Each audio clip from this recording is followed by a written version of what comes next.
राजस्थान में मौसम का पारा चढ़ने के साथ ही अब सियासी पारा भी उछाल मार रहा है। 3 विधानसभा सीटों के उपचुनाव में बीजेपी और कांग्रेस ने मैदान में घोड़े दौड़ा दिए हैं। वहीं नामांकन भरने के साथ ही अब बयानबाजी भी तेज होने लगी है। कांग्रेस इन चुनावों में विकास विजन के साथ जनता के बीच जा रही है। मुख्यमंत्री अशोक गहलोत ने नामांकन के बाद जनसभा को संबोधित करते हुए जनता के लिए किए गए विकास के कामों को गिनाया। साथ ही विधानसभा क्षेत्र में किए गए कामों को भी जनता के बीच रखा। गहलोत ने कहा कि कोरोना के बीच राजस्थान में विकास के पहिए को रुकने नहीं दिया गया। इस दौरान गहलोत ने भाजपा पर जमकर हमला किया। ये आज बीजेपी के नेता सोशल मीडिया में, मोबाइल फोन पे तरह तरह की अफवाह फैलाते रहते हैं। टीवी के अंदर भी, अखबार के अंदर भी आप पढ़ते होंगे। उनमें कोई दम नहीं है, उनमें कोई दम नहीं है। उनकी कथनी व करनी में अंतर है। क्या क्या नारे लगाते थे पहले जब ये सरकार में नहीं आते थे, तो आज वो नारे सब भूल गए। आज तो लोकतंत्र ही खतरे में देश के अंदर। कोई ढंग से बात नहीं कर सकता। टेलीफोन पे बात करते चमकता आदमी, भाई व्हाट्सएप पे बात करो, फेस टाइम पे बात करो।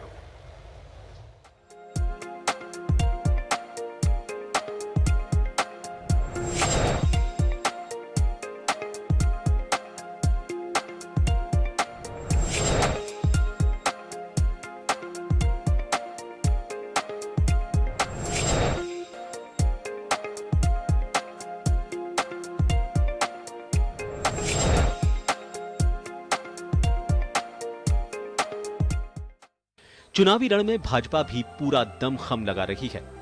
प्रदेश की कानून व्यवस्था, महिला अपराध, बेरोजगारी के साथ साथ किसानों की संपूर्ण ऋण माफी को भी वो मुद्दा बना रही है।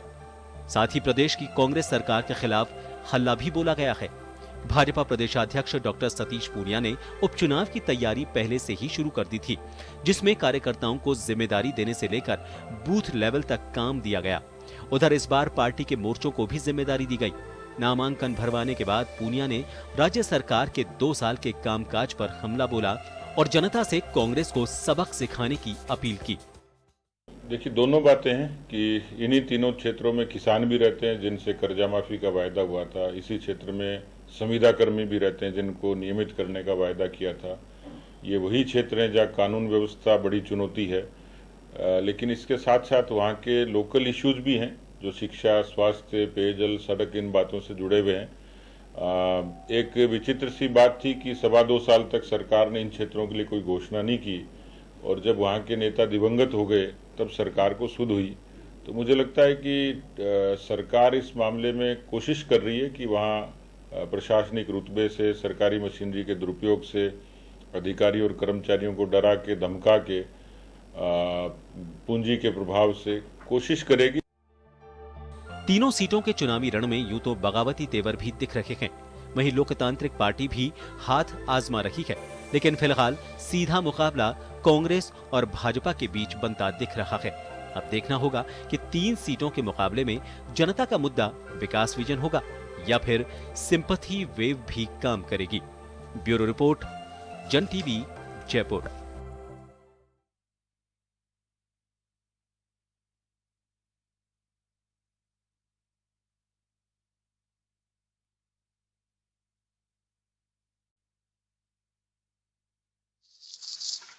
नमस्कार, खास खबर में आप सभी का स्वागत है। मैं हूं डॉक्टर प्रभात। राजस्थान में 3 सीटों पर उपचुनाव हो रहे हैं। 3 विधानसभा सीटों पर होने वाले उपचुनाव को लेकर नामांकन के आखिरी दिन जो भी कांग्रेस और बीजेपी के दिग्गज थे वो आज इन प्रत्याशियों के साथ खड़े नजर आए। नामांकन पत्र उनका दाखिल करवाया और साथ ही वहां पर जो नामांकन के दौरान एक सभा थी उस सभा को भी संबोधित किया। तीनों सीटों पर राजनीतिक दलों के साथ एक और राजनीतिक दल है जिसने चुनाव खेला है, लेकिन क्या उसकी वजह से किसी तरह का कोई असर पड़ेगा? और फिलहाल जिनको सीट इन तीनों सीटों पर टिकट दिया गया है, कांग्रेस बीजेपी की अगर हम बात करें तो एक तरफ जहां सिंपैथी वोट को साधने की कोशिश नजर आती है, वहीं पर यह भी नजर आता है कि विकास का विजन लेकर एक राजनीतिक दल अपना दांव खेल रहा है। बातचीत करेंगे इसी को लेकर, कौन सा दांव किस तरह से भारी पड़ सकता है दूसरे राजनीतिक दल पर और किस तरह की परेशानियां इन चुनावों में, विधानसभा उपचुनावों में दोनों राजनीतिक दलों को सामने आ सकती हैं। बातचीत करने के लिए हमारे साथ कांग्रेस प्रतिनिधि के तौर पर आरसी चौधरी जी हमारे साथ जुड़े हुए हैं। भाजपा प्रतिनिधि के तौर पर पंकज जोशी जी हमारे साथ इस चर्चा का हिस्सा हैं और वरिष्ठ पत्रकार श्याम सुंदर शर्मा जी हमारे साथ इस चर्चा में जुड़े हुए हैं। सबसे पहले चौधरी साहब आपके पास आना चाहेंगे। जो तीनों विधानसभा सीटें हैं, सबसे ज्यादा चुनौती कांग्रेस के लिए वहां पर नजर आ रही है, क्योंकि अभी कांग्रेस को इन 3 में से 2 सीटों पर जो पहले कांग्रेस की हुआ करती थी उन पर तो जीत दर्ज करनी ही है, लेकिन एक जो 20 साल से बीजेपी की सीट रही है, राजसमंद सीट, उस पर भी अपनी चुनौती एक तरह से सामने रखनी है। आपको नहीं लगता बीजेपी से ज्यादा कांग्रेस के लिए चुनौतीपूर्ण है इन सीटों पर? और वर्तमान जो आंकड़े फिलहाल विधानसभा में कांग्रेस विधायकों और समर्थित विधायकों के बने हुए हैं, ऐसे में सबसे ज्यादा दबाव में कांग्रेस है। राजी निश्चित रूप से कोई भी जो लोकतंत्र होता है, लोकतंत्र के पूर्व में जब चुनाव होता है तो किसी राजनीतिक दल के लिए परीक्षा की घड़ी निश्चित रूप से होती है। लेकिन मैं ये मानता हूं कि दबाव की जो राजनीति की इन तीनों सीटों से सरकार के ऊपर कहीं पे ना कोई भारतीय जनता पार्टी की बन जाती है, ना कांग्रेस की गिर जाती है। लेकिन जिस विधानसभा सीट का आपने जिक्र किया, जिस राजसमंद विधानसभा सीट का जिक्र किया, 20 साल से कांग्रेस का प्रत्याशी वहां पे विजय नहीं बना पाया, लेकिन उससे भी ज्यादा लंबे समय से हमने लोकल जो निकाय के चुनाव थे उसमें भी हमने वहां पे हमारा वर्चस्व कायम नहीं कर पाए थे। लेकिन कांग्रेस पार्टी के तमाम वरिष्ठ नेताओं के मार्गदर्शन से और कांग्रेस पार्टी के कार्यकर्ताओं के अथक मेहनत और सरकार की लोक कल्याणकारी नीतियों की वजह से हमने उस निकाय के अंदर, राजसमंद के अंदर कांग्रेस पार्टी का परचम लहराया है। आज कांग्रेस पार्टी का कार्यकर्ता के पास में बहुत सी चीजें हैं जिससे लेके वो जनता के बीच में जा सकता है। जिस घोषणा पत्र को लेकर हम चुनाव में उतरे थे, उस घोषणा पत्र को न सिर्फ वो घोषणा का एक पत्र रह गया, वो आज सरकार का संकल्प पत्र है। और जिस दिन माननीय मुख्यमंत्री जी ने शपथ ली थी, उसी दिन उस घोषणा पत्र को संकल्प पत्र के तौर पे लेके और की 2 साल से कम समय में हमने 52% से ज्यादा हमारे घोषणा पत्र की जो उपलब्धियां हैं उनको हासिल किया। इसलिए जो अभी निकाय के जो नतीजे हैं वो तो सामने हैं, और बाकी के 2 मई को नतीजे जब आएंगे, इन तीनों ही सीटों पे कांग्रेस पार्टी बड़े बहुमत के साथ में विजय प्राप्त करेगी। और वो विजय जनता ने जो जनादेश दिया था, जनता के बीच में जो मुद्दे लेके हम गए थे उनके आधार पे हमने तय किया, और आने वाला चुनाव भी हमारा उन्हीं के आधार पे होगा कि किस प्रकार से हमने उन क्षेत्रों के विकास के लिए, उनकी योजनाओं के लिए काम किया, जो आज माननीय मुख्यमंत्री जी ने चुनावी सभा के दौरान भी उन्होंने उस बात को दोहराया। जी पंकज जी, बीजेपी के लिए कुछ अगर हम दूसरे चश्मे से अगर इस पूरी चीज को देखते हैं, राजसमंद सीट 20 साल से बीजेपी के पास रहा करती थी, हो सकता है कि आप उसको आसान समझ रहे हो, लेकिन बाकी जो 2 विधानसभा सीटें वहां पर पिछली बार विधायक कांग्रेस के रहे थे जो दिवंगत हो गए थे, आपके लिए ये बड़ी चुनौती नहीं है कि आपको राजसमंद को तो बचाना ही है, जिस तरह के दावे कांग्रेस की तरफ से किए जा रहे हैं, लेकिन इसके साथ ही बाकी 2 सीटें जो अब तक कांग्रेस के खाते में रही थी उनको भी अपने हाथ में करना है? देखिए प्रभात जी, बिल्कुल ठीक कहा आपने कि राजनीतिक दल का, जैसा चौधरी जी ने कहा कि राजनीतिक दल का जो है अहम मुद्दा जो है चुनाव होता है, उसकी अपनी परीक्षा होती है। लेकिन यदि आप भारतीय जनता पार्टी को देखें तो मैं बहुत साफ सा कहना चाहता हूँ कि यदि यही देखें तो जब माननीय अटल बिहारी वाजपेयी जो है आज की अदालत में थे, मैंने उनका देखा था, तो उन्होंने भी जो शब्द कहे थे वो शब्द आज भी, क्योंकि भारतीय जनता पार्टी जो है चुनाव हो या नहीं हो, 365 दिन जो है लगातार जो है अपने काम पे लगी रहती है। तो इसमें कहीं दो राय वाली बात नहीं है। और उन क्षेत्रों पर, जहां क्षेत्रों में हमारी बिल्कुल किरण जी का क्षेत्र था, किरण जी ने वहां काम किए, लेकिन इस सरकार में जैसा कि आज जो है हमारे माननीय प्रदेश अध्यक्ष जी ने कहा कि जिस बात का सबसे ज्यादा दम्भ भरते थे, आज 2 सीटें, 3 में से 2 सीटें जो हैं उसी बीमारी के जो है कालग्रस्त बनी है, उन्हीं कालग्रस्त होने के कारण उनका जो है वो सीटें खाली हुई है। तो ये चीजें भी नहीं भूलेगी जनता कि किस कारण से यह स्थिति ऐसी बन पाई है, चीजें हुई हैं। और जहां तक जो है चुनाव की बात है, चुनाव के अंदर भारतीय जनता पार्टी अपनी पूरी रणनीति के साथ, पूरे लोगों के साथ, कार्यकर्ताओं के साथ और सबकी चीजों को लेकर के जो हालात पूरे प्रदेश में बने हुए हैं, आप स्वयं देखें कि यदि पिछली ही विधानसभा के अंदर सरकार का स्टेटमेंट था कि जो है कि हम जो है जिस पुलिस वाले ने अस्मत की डिमांड की थी उसको वहां पर जो है बर्खास्त किया गया था, उसको जो है वहां से जो है टर्मिनेशन किया गया था। लेकिन आप देखिए विधानसभा खत्म होते होते जिस तरीके के हालात बने, मैं कह रहा हूं लोगों ने देखा कि आपने उसको जो है टर्मिनेशन को हटा करके आपने उनकी जो सेवानिवृत्ति का जो तोहफा दे दिया। कि जनता देखना चाहती है कि आपकी सरकार की ताकत कितनी है, आपकी सरकार के अंदर जो पावर्स है वो कितनी है और आप किस तरीके से जो है आप सरकार चलाना चाहते हैं। तो इससे नहीं चलेगी लगातार केवल भारतीय जनता पार्टी पर आप आरोपों की जड़ी लगाते रहे कि हमारे जो है कि जिस तरीके की आंतरिक फूट है, जिस तरीके के आपने स्वयं ने देखा कि दो अभी चुनाव हुए, चुनाव से पहले बहुत सारी घोषणाएं की गई, उसके बावजूद भी आप देखें तो लगातार ये खबरें आती रही कि वहां से जो है लोगों ने जो है कोई नेता नहीं आए, युवा मोर्चा कार्यक्रम हुआ, उस कार्यक्रम में भी लोग नहीं पहुंचे। तो ये जो है वहां की कहीं ना कहीं जो है सरकार की जो है आपकी सोच और जो है लोगों में जो बात कर रहे थे लोक कल्याणकारी, वो सारी जनता के सामने। जी, श्याम जी, क्या लगता है आपको इन तीनों सीटों पर सिंपैथी वेव काम करेगी या फिर विकास की विचारधारा काम करेगी, विकास का विजन काम करेगा? देखिए प्रभात जी, दोनों ही पार्टी जो कहती है कि हम अपने अपने तरीके से चुनाव लड़ना चाहते हैं, लेकिन ये बात हकीकत है दोनों ही पारिवारिक भावनाओं को के साथ चुनाव लड़ रहे हैं कि हम तो सिंपैथी के आधार पर चुनाव जीतना चाहते हैं। अगर किरण माहेश्वरी दिवंगत हुई है तो उनकी पुत्री को टिकट दिया है। वहां पर टिकट मांगने वाले पंकज जी को पता है बहुत सारे लोग थे, नहीं दे पाए आप उनको टिकट, बगावत सामने आ गई है सामने।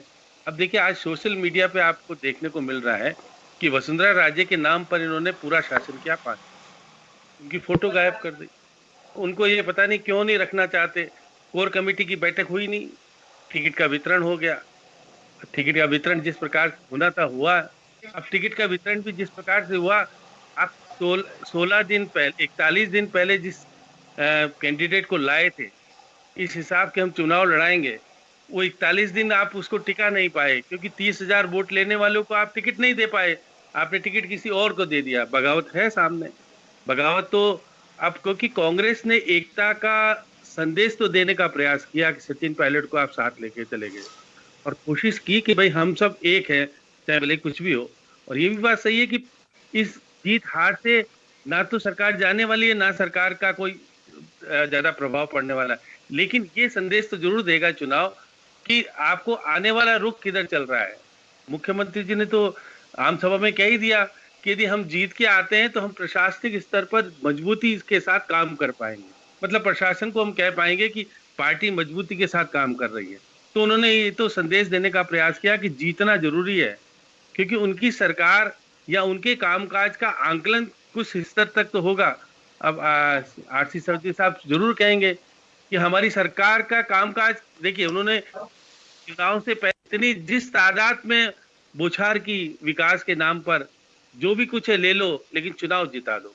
ये बात सही है कि सत्ताधारी पार्टी के पास, क्योंकि बजट से पहले आप घोषणा करने लायक थे, आपने घोषणा की और ये जताने का प्रयास किया कि आपका प्रतिनिधि नहीं है लेकिन सरकार आपके साथ है। आप चुनाव कड़ी से कड़ी जोड़ के रखना, आगे भी आपके जो काम हम घोषित किए हैं वो पूरे हो पाएंगे, नहीं तो पूरे नहीं होंगे। ये बात सही है कि आज देखिएगा जिस प्रकार से इन्होंने, अगर आरएलपी भी चुनाव में उतरी है और आरएलपी ने तो उस उम्मीदवार को साथ ले लिया, बीजेपी के उम्मीदवार को के भाई को उतार दिया जिसने कि 50,000 वोट लिए थे। इन्होंने वहां टिकट नहीं दिया, उसके भाई को कहा तुम उतर जाओ, कुछ तो फर्क पड़ेगा। गुजर कैंडिडेट को राजसमंद में उतार दिया और इसके अलावा उन्होंने एससी के जगह एससी को उतारा। तो निश्चित रूप से देखिए चुनाव बड़ा रोचक होगा। आज करीब देखिए जो टोटल अगर उम्मीदवार करें तो 53 उम्मीदवार खड़े हुए हैं। सबसे ज्यादा अगर उम्मीदवार खड़े हुए हैं तो सुजानगढ़ में 21 उम्मीदवार खड़े हुए हैं। इसके अलावा 17 उम्मीदवार राजसमंद में खड़े हुए हैं और 15 प्रत्याशी सहाड़ा में खड़े हुए हैं।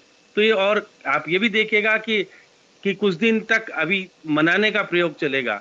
कोशिश होगी कि जो इनके बागी खड़े हो गए किसी तरह से क्षेत्र छोड़ दें और आप मजबूती के साथ कहते हैं कि हम मजबूत हैं। लेकिन बीजेपी के साथ ज्यादा बगावत वाली स्थिति बनी हुई है अभी, क्योंकि कांग्रेस में जो सहाड़ा में जो उनके देवर खड़े हुए थे उनको मना लिया और उन्होंने होली पर जाकर के खाना भी खा लिया। देवर भाभी का झगड़ा कुछ हद तक समाप्त भी हो गया। तो ये चीजें बहुत सारी है कि सरकार के पास देने के लिए बहुत कुछ है। आप कान में कुछ कह देंगे मुख्यमंत्री जी कि वो बैठ जाएगा, क्योंकि उसको पता है कि कल सरकार कुछ भी दे सकती है। बीजेपी के पास वो कुछ है नहीं, केंद्र में सरकार है, केंद्र वाले कुछ कह सकते हैं लेकिन ये कान में कुछ कहने के लायक नहीं है। इसलिए सतीश पूनिया का वजूद पैदा करने के लिए जिस प्रकार से माहौल किया है, आप देखिए कि दोनों ही जाट प्रदेश अध्यक्ष है, पहली बार है, और दोनों ही नहीं अपने टिकट नहीं दिला पाए। दोनों ही आप देखिएगा, ये तो दिला पाए बीजेपी वाले तो रतनलाल जाट को दिला पाए, लेकिन कांग्रेस वाले जाट को टिकट नहीं दिला पाए। कहाँ कैसे होगी। और देखिएगा कि खान मालिक को दिया टिकट, क्योंकि आप देखिएगा किरण माहेश्वरी की लड़की चुनाव लड़ रही है तो उसको बाहर ही बताना शुरू कर दिया है। और खान व्यापारी ने कहा है कोरोना काल में भी सेवा कर रहा था, करूंगा, मुझे चाहिए नहीं, मेरे को तो आप अपना प्रतिनिधि बनाइए, तो मैं सरकार से लंबी योजना दे दूंगा। उसने बहुत सारी चीजें कहने का प्रयास किया। और किरण महेश्वरी की पुत्री ने कहा कि मैं अपनी माँ के सपने पूरे करूंगी, मतलब खुद के सपने नहीं है। ये बहुत सारी चीजें हैं। चुनाव बड़ा रोचक होगा और ये निश्चित मान के चलिए जीत हार बहुत ज्यादा से होने वाले नहीं है। कोई जीत जाएगा, और अगर आरएलपी कितना अपना वर्चस्व से वोट ले जाएगी और किस पार्टी को कितना खाई पैदा कर जाएगी, उसको पाटना कितना संभव हो पाएगा, और निर्दलीय उम्मीदवार कितने अभी तक रह पाएंगे मैदान में, ये तो आने वाला समय ही दोनों पार्टी तय करेंगी कि हम पार्टी को। आप देखिए 4 चुनाव होने थे, 2 ही हो रहे हैं अभी, इसलिए 2 हो रहे हैं। 2 अगर 4 चुनाव होते तो बीजेपी भी कहती कि हमको 2 जीतना, 1 जीतना। अब 1 जीत जाएगी बीजेपी तो कहेगी हम तो बराबर में हैं, कोई बात नहीं, हमने कुछ खोया नहीं। अगर ये राजसमंद चुनाव हारते हैं तो निश्चित मान के चलिएगा कि वसुंधरा जी फिर कहेंगी कि मैं नहीं थी इसलिए हार गए। आज जिस प्रकार से गुलाब चंद कटारिया जी का मैं भाषण सुन रहा था, जिस प्रकार से वो आपा खो देते हैं, आपको बोलना है तो बोलिए कि आजा दुकान तू भी लगा ले, मैं भी लगा लूंगा, मैं हमने 10 साल में किया और तुमने 60 साल में किया। इस प्रकार की भाषा का उपयोग प्रतिपक्ष के नेता को, मेरे को लगता है शान नहीं है। आपको मर्यादा के अनुरूप बोलिए, आपको कहने का हक है, आपको ये भी कहने का हक है कि हम क्या कर सकते हैं और सत्ताधारी पार्टी में किस प्रकार की फूट है, सब कुछ कहने का अधिकार है। लेकिन आप उस मर्यादा में कहेंगे तो निश्चित रूप से लोगों के दिमाग में जाएगी। जिस प्रकार से आप भाषा का उपयोग कर रहे हो, प्रतिपक्ष का नेता का स्तर नहीं कहलाता। इसलिए मैं कहता हूं कि दोनों ही पार्टी है, देखिए आप कोशिश करी, इन्होंने शक्ति परीक्षण करने का प्रयास किया कि एक जगह केंद्रीय मंत्री जी को भेजा और दूसरी जगह प्रभारी गए, और आपके दोनों ने बट के तीनों जगह कोशिश की कि हम शक्ति परीक्षण, उनके पास तो हेलीकॉप्टर है इसलिए वो एक साथ तीनों जगह गए। नामांकन भले ही आगे पीछे भरा लिया किसी ने, नामांकन तो दो, क्योंकि इसमें कुछ प्रतिबंधित लगा रखा था, प्रतिबंध का नियम। लेकिन आज जिस प्रकार से आम सभा हुई, उससे लग नहीं रहा था कि प्रदेश में कोरोना आगे बढ़ेगा ज्यादा। हम सब कहते हैं कि कोरोना खराब स्थिति पैदा किए हुए आने वाले समय में हमको चुनौती देगा, लेकिन चुनाव में जिस प्रकार की पोल दोनों राजनीतिक पार्टी खोलने का प्रयास करते हैं, उससे दोनों ही पार्टी को परवाह नहीं। उनको पार्टी को परवाह है कि हमको जीत सुनिश्चित करनी है, चाहे कोरोना फैले, इसकी चिंता नहीं है। क्योंकि हमने हमारे 3 जो प्रतिनिधि कोरोना के कारण से हमारे बीच से चले गए, जो भी कह रहे थे पंकज जी कि 2 हमारे कोरोना के बीच से गए, लेकिन आज हम उनके चुनाव लड़ते वक्त उस कोरोना की गाइडलाइन की अनुपालना नहीं कर रहे दोनों पार्टी के लोग। तो हमको अब चुनाव आयोग को करना चाहिए कोशिश, कितने की चुनाव आयोग करता है नहीं करता है, लेकिन चुनाव निश्चित रूप से रोचक है। और भाजपा के बड़े नेता आएंगे नहीं, क्योंकि वो 5 राज्यों के चुनाव में लगे हुए हैं। उनको राजस्थान से कोई ज्यादा लेना देना नहीं है कि जीत जाओ तो ठीक है, नहीं जीतो तो भी ठीक है। हम तो आने वाले समय जो 2023 में जो चुनाव होगा विधानसभा का, उसमें हम सत्ता को लेने का प्रयास करेंगे। अभी तो सत्ता आ नहीं रही है, तो ये बहुत बड़ा रोचक खेल है। अब रोचक खेल में कौन कितना जीतता है, ये तो आने वाला समय 2 तारीख को मतगणना होगी, उसके बाद ही तय हो पाएगा कि किस पार्टी, यदि कांग्रेस ने अपने पूर्व मुख्यमंत्री को मना लिया है या नहीं मना पाए, क्योंकि वो आ तो रहे और कह भी रहे कि सरकार के साथ हमारी सरकार ने काम किया है, तो निश्चित रूप से एकता का सूत्र दिया है। लेकिन जो वसुंधरा जी का चित्र गायब करना, साथ लेके नहीं जाना, उसका खामियाजा निश्चित रूप से बताएंगे। पंकज जी को उठाना पड़ेगा नहीं उठाना पड़ेगा, ये रणनीति होगी कि उनको तो बाहर कर ही दिया, उनकी जरूरत नहीं है। तो ये सारी चीजें तय पड़ना। आपके सवाल के साथ मैं पंकज जी के पास जाऊंगा, लेकिन उससे पहले मैं एक बार हमारे साथ जो आरसी चौधरी जी जुड़े हुए हैं उनसे मैं बात करना चाहूंगा। चौधरी साहब, ये जो भाषण रहे आज, उसमें मैं बाकी सारे भाषणों की तो बात नहीं करूं, लेकिन सबसे जो आखिर में भाषण दिया था राजसमंद में अशोक गहलोत जी ने, हालांकि जब भी चुनाव होते हैं तो वोट मांगने वाला जो होता है वो याचक की मुद्रा में होता है, बिल्कुल साफ तौर पर, क्योंकि वो वोट मांगने के लिए गया है। लेकिन उसमें जिस तरह के भाषण रहे कि मुख्यमंत्री अशोक गहलोत का भाषण कुछ इसी मुद्रा में था कि आप हमें दे दीजिए, वोट दे दीजिए और हमें ये सीट निकाल कर दे दीजिए, हम आपके सारे काम करेंगे और हम अधिकारी जो है वो भी आपसे डरेंगे, प्रशासन जो है वो आपसे डरेगा और इस तरह से काम करेगा कि भाई केंद्र में, राजस्थान में सरकार जो है वो कांग्रेस की और यहाँ से विधायक भी कांग्रेस का ही है।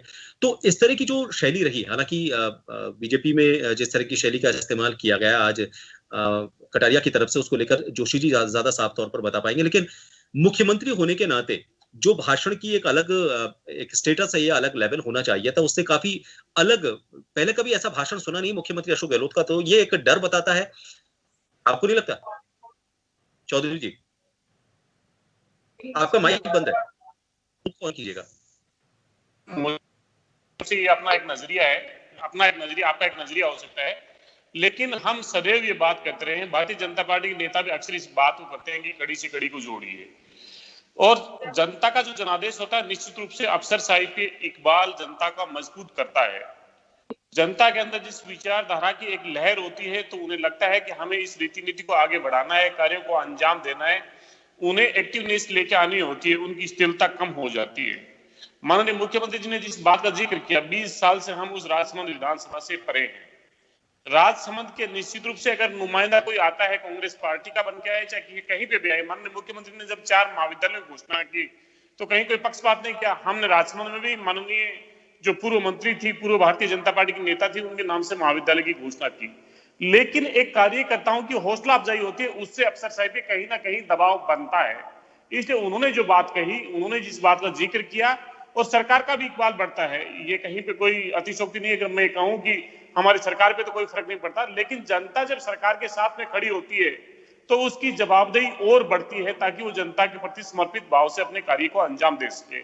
और माननीय मुख्यमंत्री ने इसी लहजे में कहा कि आप हमें आशीर्वाद दीजिए, अपने आशीर्वाद से हमें नवाजिए, ताकि हम राजसमंद की जो विकास की गाथा है उसको आगे बढ़ा सके, उसको आगे ले जा सके। और राजसमंद की जो विकास की जो आयाम है, वो माननीय सीपी जोशी जी जब मंत्री थे केंद्र के अंदर, तब तमाम इस क्षेत्र का जो हाईवे से जो नेटवर्क जो जुड़ा है, तमाम जो काम हुए हैं, वो आप जानते हैं। उस क्षेत्र के कामों के अगर आप अवलोकन करेंगे तो आपको पता चलेगा कि सीपी जोशी जी ने कितने उस कार्य करके, और राजसमंद को चाहे नाथद्वारा से जोड़ना हो, चाहे नाथद्वारा को उदयपुर से जोड़ना हो, टनल को बनाना हो, बहुत हाईवे के काम किए, पेयजल के काम किए। इसलिए हम ये उम्मीद करते हैं कि जनता हमारे किए हुए काम पे हमें आशीर्वाद दे, ताकि हम और से अधिक से इस हमारी कार्यशैली को और आगे बढ़ा सकें।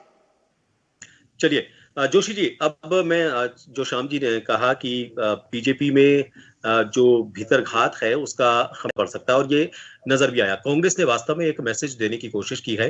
जिनको दो धुरी कहा जाता था, दो अलग अलग केंद्र कहा जाता था, वो तीनों जगहों पर एक साथ मंच पर नजर आए। लेकिन जिस नाम को लेकर नदारदगी देखी गई, किसी तरह का कोई बयान नहीं, कोई पोस्टर नहीं, तो ये एक नुकसानदायक चीज हो सकती है बीजेपी के लिए। तीनों ही जगहों में से किसी भी जगह पर उनके नाम का कोई जिक्र नहीं, और इसके अलावा किसी तरह का कोई पोस्टर नहीं, किसी मंच पर कोई मौजूदगी नहीं। देखिए प्रभात जी, मैं कह रहा हूँ कि ये पार्टी में आपने देखा ना, देखिए मुझे लगता है श्याम सुंदर जी चीज को भूल गए। पहली मैं 2 बातों को बता दूं।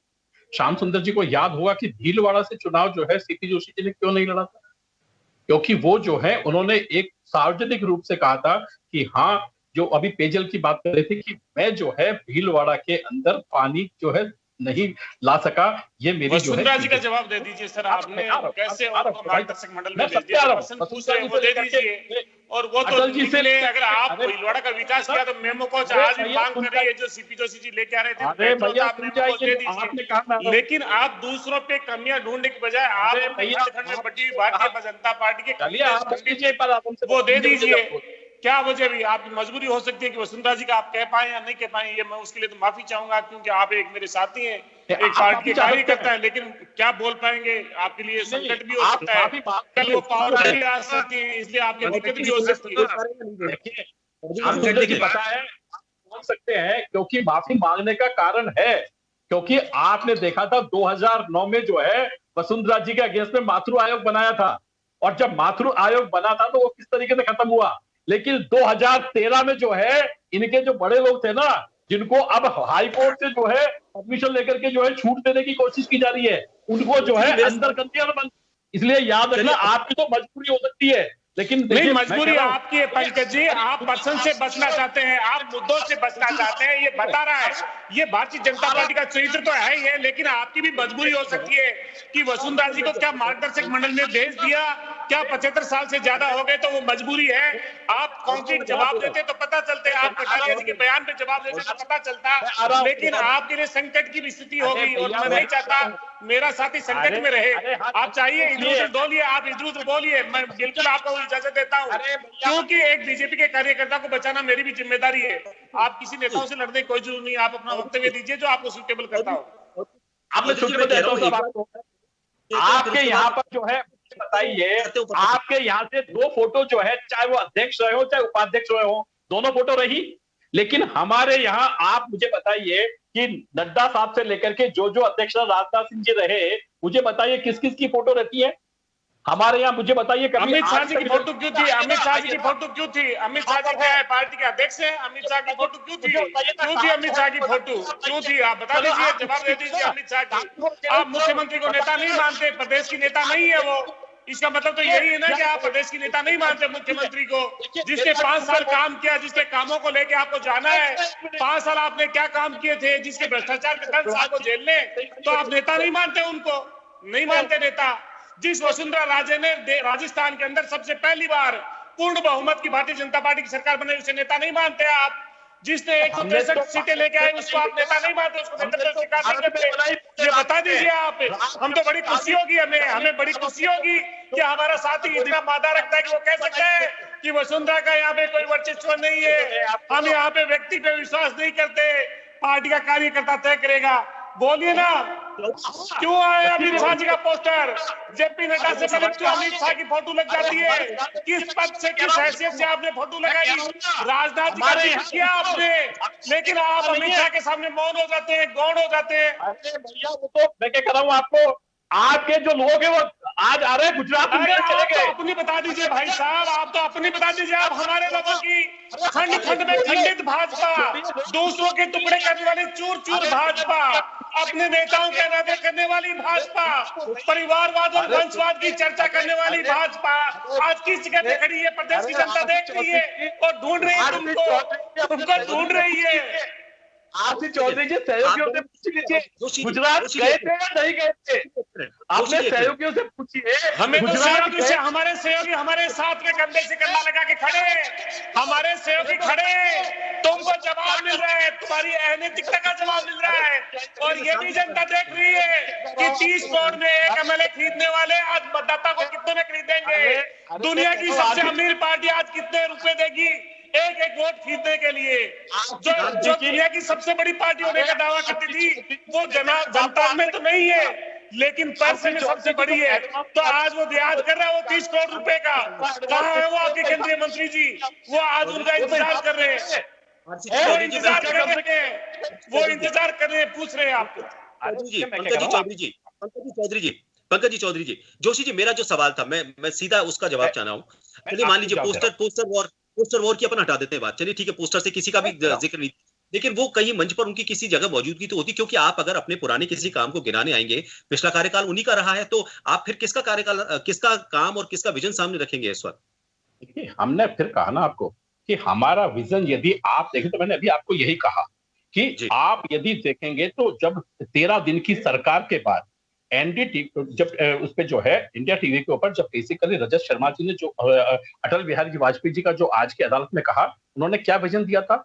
आपने प्रश्न जो आज जो प्रश्न कर रहे हैं जो श्याम सुंदर जी हैं, वही प्रश्न आज मैं आपको एक बता देता हूं। वही प्रश्न किया था कि आपकी छवि उदारवादी है और पार्टी की छवि है। मुझे बताइए प्रधानमंत्री जी, जब तो अब तो है नहीं वो, लेकिन अटल जी ने क्या जवाब दिया था? आपने अटल जी का जवाब सुना था ना? उन्होंने क्या कहा था कि या तो मैं गलत हूं, है ना, जिसमें गलत पार्टी में हूं, या मैं कह रहा हूं कि वो मैं सही नहीं हूं। तो यही मैं कह रहा हूं आपको कि यहां पर ये वक्त नहीं है, यहां पर वक्त इस हमारे यहाँ इस चीज का है कि सही पार्टी में और सही व्यक्ति दोनों ही सही हैं। और हमारे यहाँ सबसे बड़ा चुनाव जो है कमल का फूल है, और हम अपने सिद्धांतों पे 1980 में होने के बाद आज जो है पूरे राष्ट्र की सरकार के अंदर जो है उसमें के बिना दाग के ऊपर जो है हम आपके ऊपर हैं। और मैं फिर कहता हूं आज आपको फिर अभी जो है ये, क्योंकि अभी इनकी परेशानी क्या है कि अभी इन्होंने कहा कि साहब दोनों को एक मंच पे दिखाने की परेशानी। अरे भाई मुझे बताइए, गुड़ा साहब अभी कहां बैठे हुए थे? गुड़ा साहब का तो फोटो भी आया ही था ना, लोगों को तो पता ही नहीं था। हम तो कोरोना की फोटो देख रहे थे कि भाई कोरोना की हालत ठीक है ना, लेकिन गुड़ा साहब की फोटो तो जो है, जो प्रशासन की बात करते थे उसमें जो विधायक है, जो मंत्री की बनने की तैयारी में है, वो जमीन पर बैठा हुआ है। आप मुझे बताइए प्रशासन का तंत्र बताइए। शांति ने नहीं बताया, क्यों? क्योंकि शाम जी का देखिए कुछ हो सकता है कि शाम जी नहीं बता पाए हो, लेकिन मैं बता सकता हूं कि गुड़ा जैसे आदमी जिसको शाम जी बहुत अच्छी तरह जानते हैं, मैं क्या कह रहा हूं आपको, उसके बाद जो है वो जमीन पर बैठे हुए, चाहे तो वो प्रशासन के अधिकारी को जमीन से उठा करके बाहर भी फेंक सकते थे, मैं फिर कह रहा हूं आपको, लेकिन फिर भी जमीन पर बैठे हुए क्यों? क्योंकि उनको लगता है कि ऊपर से जो सरकार चल रही है वो किनके कहने से चल रही है। देखिए भारतीय जनता पार्टी के नेता के पास में कहने के लिए कुछ नहीं है। आज भारतीय जनता पार्टी जिस बात का एक्सक्यूज कर रही है, भारतीय जनता पार्टी अगल बगल में झांक रही है, भारतीय जनता पार्टी इधर से उधर गलियां निकाल रही है। भारतीय जनता पार्टी के प्रवक्ता, इससे लगता है कि भारतीय जनता पार्टी का नेता अपने आपके प्रश्न का जवाब नहीं दे पा रहा। ये इनकी बेबसी और लाचारी और मजबूरी है। लेकिन मैं ये बात करना चाहूंगा कि ये जो कमल के फूल की बात करने वाले, लोकसभा का चुनाव आता है तो मोदी की बात आ जाती है, 25 सांसद का कहीं पे चुनाव होता है तो कहते हैं मोदी को वोट जाएगा। तो क्या आज उस दिन मोदी के टाइम पे गौण हो जाता तुम्हारा कमल का फूल, तब नहीं कहते आप कमल के फूल पे जाएगा, तब ये कह रहे भूल जाइए नीचे इनको, भूल जाइए इनको, मोदी को वोट दीजिए। और आज आप कह रहे वसुंधरा हमारे लिए महत्वपूर्ण नहीं है, ये तो आने वाला समय बताएगा। राजस्थान की जनता आपके पाखंड को जानती है, आज राजस्थान की जनता के जनादेश का अपमान करने वालों को जानती है और राजस्थान के जनादेश को खरीदने वालों को जानती है। इसे जनता की अदालत तुम्हें आईना दिखाएगी। अरे भैया आज भी जाके देख लीजिए। अरे अरे अरे अरे अरे तुम्हारी तरह सरकार बेबस और लाचार नहीं है। विधायक आपने कहा कि अधिकारी को फेंक सकता था, नहीं फेंका। यही तो अहिंसा है, यही तो सुशासन की बात है, यही तो हमारी बाध्यता है कि हम सत्याग्रह करके और लड़ाई को जीतते हैं। तुम्हारे और हमारे नेतृत्व में एक फर्क है। आप हिंसा में विश्वास करते हो, तुम्हारे नेता हिंसा में विश्वास करते हैं। तुम्हारा आदर्श हत्यारे है, गोल से है तुम्हारे आदर्श और हमारे आदर्श डाल दिए। इसलिए तुम्हें ये तो लगेगा कि वो नीचे धरातल पे क्यों बैठा, अधिकारी को क्यों नहीं फेंका। ये आपके आदर्श और चरित्र की बात है। अरे क्या चौधरी जी, आपने जो भाषा का उपयोग यहाँ किया, अरे ये तो चरित्र की बात है। ये तो आप हिंसा में विश्वास करने वाले लोग हो, नफरत में विश्वास करने वाले लोग हो। आप चाहते हो हिंसा का प्रयोग होना चाहिए, लेकिन हमारी पार्टी तो गांधी के अहिंसा की तरफ में चलती है। मुझे बताइए नफरत किसने फैलाई थी वहाँ? बताइए। आपने इस राष्ट्र के पिता के हत्यारे। आप दोनों अगर समय दें, श्याम जी से एक सवाल करना चाहूंगा मैं। श्याम जी, चलिए ठीक है, ये अब सवाल, ये मुद्दा ही ऐसा रहा जिसमें जाहिर तौर पर विवाद सामने आएगा। श्याम जी, आपसे सवाल मेरा ये था, आरएलपी ने अपने 2 उम्मीदवार उतारे हैं, दोनों उम्मीदवार जो उन्होंने उतारे हैं उसमें उनका मकसद आपको क्या नजर आता है? क्या वो अपने उम्मीदवार को जिताने के लिए मैदान में उतार रहे हैं, या फिर उन्होंने जिस तरह के भाषणों में बात कही है कि वो ये चाहते हैं कि जो बीजेपी के उम्मीदवार वहां पर उतारे गए उन सीटों पर उनके वोट को वो काटेंगे ताकि वो कांग्रेस को फायदा दे? आपको क्या लगता है?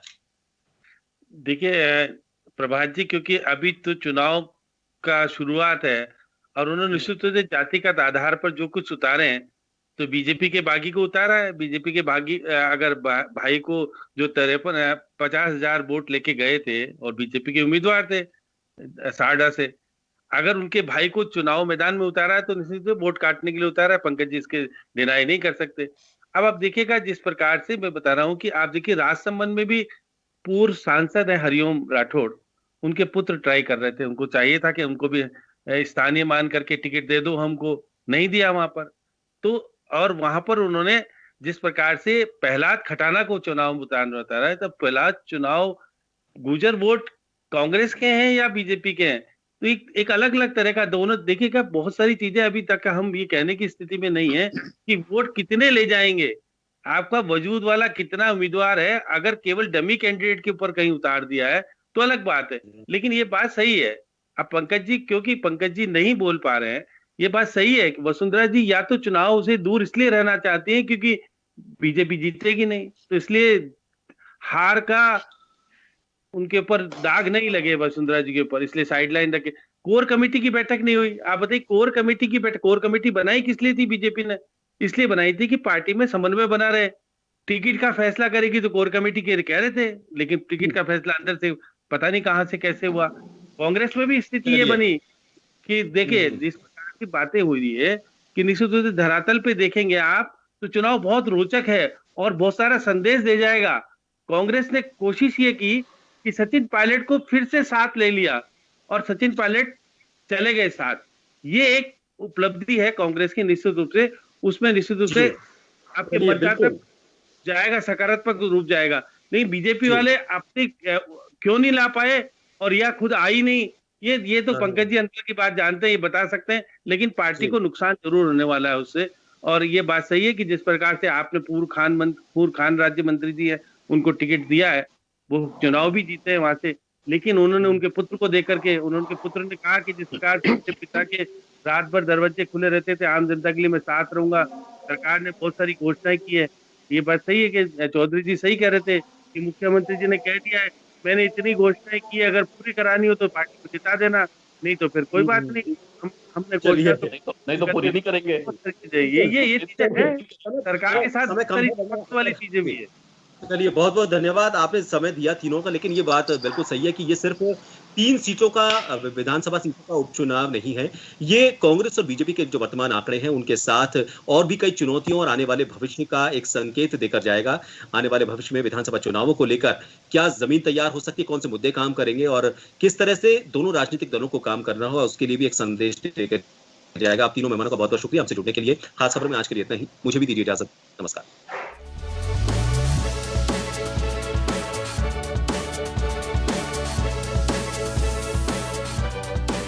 आपका जन टीवी अब मौजूद है टाटा स्काई पर 1185 पर और साथ ही एयरटेल पर 355 पर और इसके अलावा भी सोशल मीडिया और OTT प्लेटफॉर्म पर। देखते रहिए जन टीवी, जन जन की आवाज।